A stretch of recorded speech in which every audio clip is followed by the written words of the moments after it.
ভূমিকম্প ভেবে ভুল, হিমবাহ ধসেই তছনছ নেপাল, দ্বিতীয় জলোচ্ছ্বাসের সতর্কবার্তা। ভারী বৃষ্টির কবলে সৌদি আরবের মক্কা, রেড অ্যালার্ট জারি। ছোট ব্যবসায়ীদের জন্য এনবিআরের নতুন সুবিধা। আদর্শ বিরোধী দল হতে চায় 11 দলীয় ঐক্য, সরকারকে চাপে রাখার লক্ষ্য। ছাদে সৌরবিদ্যুৎ উৎপাদনে সহযোগিতা করবে চীন। সাগর রুনি হত্যার তদন্ত প্রতিবেদন জমার তারিখ 129 বার পেছালো। দর্শক, শুনছিলেন দিনের খবরের প্রধান শিরোনাম, এবার বিস্তারিত। তার আগে আমাদের ইউটিউব চ্যানেল সাবস্ক্রাইব করুন এবং সব খবর পেতে ফেসবুক পেজ ফলো করে রাখার পাশাপাশি ওয়েবসাইট ভিজিট করুন। নেপালে আকস্মিক বন্যা ও ভূমিধসে ব্যাপক ধ্বংসযজ্ঞ হয়েছে। প্রথমে ঘটনাটিকে ভূমিকম্প মনে করা হলেও পরে যুক্তরাষ্ট্রের ভূতাত্ত্বিক জরিপ সংস্থা ইউএসজিএস জানায়, নেপাল চীন সীমান্তের কাছে কোনো ভূমিকম্প হয়নি, বরং হিমবাহের একটি অংশ ধসে বরফ, পাথর, কাদা ও পানির বিশাল স্রোত নেমে আসে। বুধবার সকালে প্রায় 100 মিটার উঁচু পানির স্রোত তিমুরে বাজার এলাকা প্লাবিত করে।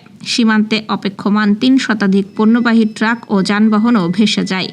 নেপালের রাসোয়া, ধাদিং ও নুয়াকোট সহ কয়েকটি এলাকা ব্যাপক ক্ষতিগ্রস্ত হয়েছে। এ ঘটনায় এখন পর্যন্ত 157 জনের মরদেহ উদ্ধার করা হয়েছে এবং 403 জন নিখোঁজ রয়েছেন। ধ্বংস হয়েছে বাড়িঘর, সড়ক, সেতু ও বিদ্যুৎ অবকাঠামো। সীমান্তের ওপরে চীনের তিব্বতেও হতাহত ও নিখোঁজের খবর পাওয়া গেছে। দুর্গম পাহাড়ি এলাকায় যোগাযোগ ব্যবস্থা ভেঙে পড়ায় উদ্ধার কাজে বড় চ্যালেঞ্জ তৈরি হয়েছে। সেনাবাহিনী ও উদ্ধারকারী দল হেলিকপ্টারে দুর্গতদের সরিয়ে নেওয়া এবং নিখোঁজদের উদ্ধারে কাজ করছে। এদিকে নেপালে শক্তিশালী আকস্মিক বন্যার পর নতুন করে আরেকটি ভয়াবহ বিপর্যয়ের আশঙ্কা তৈরি হয়েছে। কাঠমান্ডু ভিত্তিক আন্তঃসরকারি সংস্থা international centre for integrated mountain development জানিয়েছে, নেপাল চীন সীমান্তের উজানে এখনও একটি বিশাল বাধা আটকে আছে।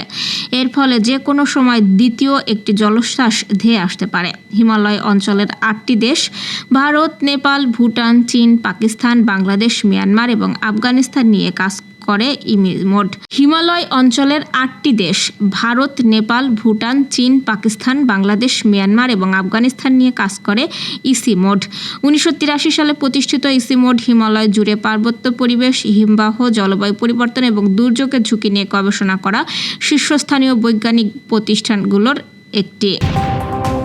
সৌদি আরবের মক্কা প্রদেশের বিভিন্ন স্থানে ভারী বৃষ্টিপাতের পূর্বাভাসের প্রেক্ষাপটে আবহাওয়া দপ্তর রেড অ্যালার্ট জারি করেছে। বুধবার আনাদোলু এজেন্সির এক প্রতিবেদনে এই তথ্য নিশ্চিত করা হয়েছে। সৌদি সিভিল ডিফেন্সের প্রকাশিত একটি বিজ্ঞপ্তির বরাতে জানা গেছে, ওই অঞ্চলে চরম প্রতিকূল আবহাওয়ার আশঙ্কা করা হচ্ছে। সংস্থাটি বাসিন্দাদের চরম সতর্কতা অবলম্বন, জলমগ্ন এলাকা, উপত্যকা ও বাঁধ থেকে দূরে থাকা এবং কর্তৃপক্ষের দেওয়া নিরাপত্তা নির্দেশিকা মেনে চলার আহ্বান জানিয়েছে। লাল সতর্কতা হলো দেশটির আবহাওয়া কেন্দ্রের সর্বোচ্চ সতর্কবার্তা, যা চরম সতর্কতা প্রয়োজন এমন আবহাওয়ার উপস্থিতিতে জারি করা হয়ে থাকে। মক্কা প্রদেশে গত কয়েকদিন ধরেই অস্থির আবহাওয়া এবং বিভিন্ন মাত্রার বৃষ্টিপাত পরিলক্ষিত হচ্ছে। এর আগে গত 21 আগস্ট আল আরদিয়াত ও আল কুনফুয়াত প্রদেশে ঝোড়ো হাওয়া, শিলাবৃষ্টি, বজ্রপাত এবং আকস্মিক বন্যার ঝুঁকি সহ ভারী বর্ষণের পূর্ব সতর্কবার্তা জারি করেছিল সংশ্লিষ্ট বিভাগ। বার্ষিক 2 কোটি টাকা পর্যন্ত টার্ন ওভার করা ব্যবসা ও কোম্পানিকে ন্যূনতম টার্ন ওভার কর থেকে অব্যাহতি দেওয়ার প্রস্তাব করেছে জাতীয় রাজস্ব বোর্ড। এতে লাভ লোকসান নির্বিশেষে কর দেওয়ার চাপ কমবে ছোট ব্যবসায়ীদের। প্রস্তাবিত কাঠামো অনুযায়ী 2 কোটি টাকা পর্যন্ত টার্ন ওভারে কোনো ন্যূনতম টার্ন ওভার কর দিতে হবে না। 2 থেকে 3 কোটি টাকা পর্যন্ত টার্ন ওভারে কর হবে 0.25%, 3 থেকে 4 কোটি টাকায় 0.50% এবং 4 কোটি টাকার বেশি হলে 1%। এনবিআরের সংশ্লিষ্ট এক কর্মকর্তা জানান, প্রস্তাবটি অর্থমন্ত্রী অনুমোদন করেছেন এবং আইন মন্ত্রণালয়ে যাচাই বাছাইয়ের জন্য পাঠানো হয়েছে। আগামী বৃহস্পতিবার বা পরবর্তী সপ্তাহের শুরুতেই এই বিশেষ আদেশ জারি হতে পারে। ব্যবসায়ীরা উদ্যোগটিকে স্বাগত জানালেও প্রকৃত আয়ের ভিত্তিতে কর আরোপের জন্য ভবিষ্যতের ন্যূনতম টার্নওভার কর ব্যবস্থা পুরোপুরি বাতিলের দাবি জানিয়েছেন। নৈরাজ্য ও সংঘাতের রাজনীতি এড়িয়ে গঠনমূলক ও আদর্শ বিরোধী দলের ভূমিকা পালন করতে চায় জামায়াত নেতৃত্বাধীন 11 দলীয় ঐক্য।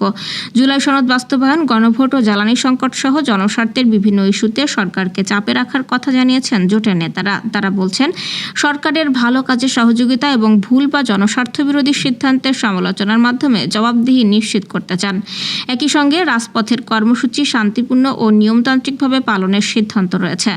জোটের ঘোষিত কর্মসূচির মধ্যে 5 সেপ্টেম্বর ঢাকা থেকে চট্টগ্রাম, 19 সেপ্টেম্বর রংপুর, 10 অক্টোবর খুলনা এবং 24 অক্টোবর সিলেট অভিমুখে লং মার্চ রয়েছে। নেতারা আরও জানান, দেশের যে কোনো সংকটে সরকার চাইলে বিরোধী দল সহযোগিতা করতে প্রস্তুত। সংসদ ও রাজপথে শ্রদ্ধাশীল ও গণতান্ত্রিক রাজনৈতিক পরিবেশ বজায় রাখার পক্ষেও তারা মত দিয়েছেন। দেশের বিভিন্ন সরকারি প্রতিষ্ঠান ও অবকাঠামোর অব্যবহৃত ছাদ ব্যবহার করে সৌরবিদ্যুৎ উৎপাদনের বড় পরিকল্পনা হাতে নিয়েছে সরকার। এই প্রকল্প বাস্তবায়নে চীনের আর্থিক ও কারিগরি সহযোগিতা নেওয়ার বিষয়ে দুই দেশের মধ্যে ইতিবাচক আলোচনা হয়েছে।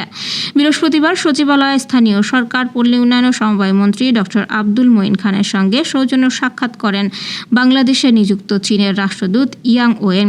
বৈঠকে সৌরবিদ্যুৎ খাতে যৌথ উদ্যোগের বিষয়ে উভয় পক্ষ সম্মতি প্রকাশ করেন।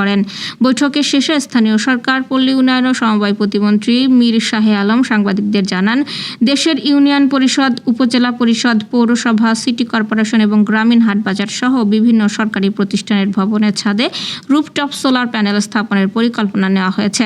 এই প্রকল্পের জন্য এখনও নির্দিষ্ট কোনো বাজেট নির্ধারণ করা হয়নি। তবে চাহিদা অনুযায়ী চীনের বিভিন্ন ব্যাংক ও বেসরকারি বিনিয়োগকারীরা অর্থায়নে আগ্রহ দেখিয়েছে বলে জানা গেছে। সরকারি ভবনের ছাদ কাজে লাগানোর এই উদ্যোগ বাস্তবসম্মত ও সময় উপযোগী। এর মাধ্যমে স্থানীয় পর্যায়ে বিদ্যুৎ উৎপাদন বাড়বে, গ্রামীণ অবকাঠামোর বিদ্যুৎ চাহিদা মেটানো সহজ হবে এবং জাতীয় গ্রিডের ওপর চাপ কমবে। সাংবাদিক দম্পতি সাগর সারোয়ার ও মেহরুন রুনি হত্যা মামলায় তদন্ত প্রতিবেদন দাখিলের জন্য আগামী 30 সেপ্টেম্বর দিন ধার্য করেছেন ঢাকার একটি আদালত। এ নিয়ে 129 বারের মতো প্রতিবেদন দাখিলের জন্য সময় পেল তদন্ত সংস্থা। আজ বৃহস্পতিবার মামলার তদন্ত প্রতিবেদন দাখিলের জন্য দিন ধার্য ছিল। তদন্ত সংস্থা প্রতিবেদন দাখিল না করায় ঢাকার মেট্রোপলিটন ম্যাজিস্ট্রেট আরিফুল ইসলাম প্রতিবেদন দাখিলের জন্য নতুন এ দিন ধার্য করেন। 2012 সালের 11 ফেব্রুয়ারি রাজধানীর পশ্চিম রাজারবাজারের ভাড়া করা বাসায় খুন হন সাংবাদিক দম্পতি মাছরাঙা টেলিভিশনের বার্তা সম্পাদক সাগর সারোয়ার রুনি ও মাছরাঙা টেলিভিশনের বার্তা সম্পাদক সাগর সারোয়ার ও এটিএন বাংলার জ্যেষ্ঠ প্রতিবেদক মেহরুন রুনি। এরপর নিহত রুনির ভাই নওশের আলম রোমান শেরেবাংলা নগরের থানায় একটি হত্যা মামলা করেন। গত 2024 সালের 30 সেপ্টেম্বর সাংবাদিক দম্পতির হত্যা মামলায় তদন্তের দায়িত্ব র্যাব থেকে সরিয়ে স্বরাষ্ট্র মন্ত্রণালয়ের মাধ্যমে গঠিত একটি উচ্চ ক্ষমতাসম্পন্ন টাস্কফোর্সের মাধ্যমে তদন্তের নির্দেশ দিয়েছেন হাইকোর্ট। একই সঙ্গে তদন্ত শেষে 6 মাসের মধ্যে আদালতে প্রতিবেদন দিতে বলা হয়। এদিকে তদন্ত শেষ করে 6 মাসের মধ্যে প্রতিবেদন দিতে হাইকোর্টের দেওয়া সময় ইতোমধ্যেই শেষ হয়। এ অবস্থায় তদন্ত চলমান ও অগ্রগতি আছে উল্লেখ করে রাষ্ট্রপক্ষ 9 মাস সময়ের আর্জি জানায়। দর্শক, এ ছিল দুপুরের আয়োজন। সন্ধ্যার খবর দেখার আমন্ত্রণ রইল। এতক্ষণ সাথে থাকার জন্য ধন্যবাদ।